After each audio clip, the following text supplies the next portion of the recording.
In today's video, I'm going to teach you how to update DaVinci Resolve. If you want to keep DaVinci Resolve running smoothly and make sure you have access to the latest features, improvements, and bug fixes, updating it regularly is a good habit.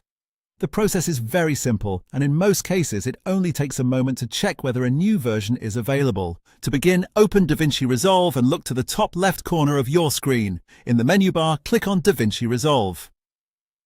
This will open a drop-down menu with several options related to the application itself. From that menu, click on Check for Updates.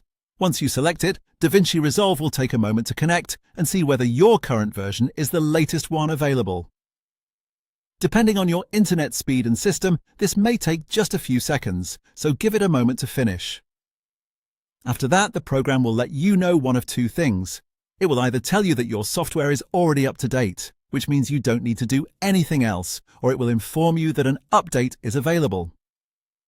If you see that you're already on the latest version, then you're all set and can continue working as normal. If an update is available, just follow the on-screen instructions provided by DaVinci Resolve. Make sure to read any prompts carefully so you understand what version you're moving to and whether the software needs to close during the process.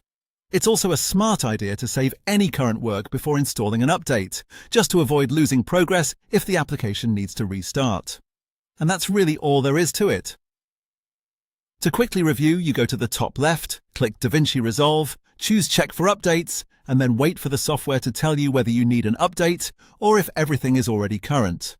This is one of the easiest maintenance steps you can do, and it can help keep your editing experience stable and up to date.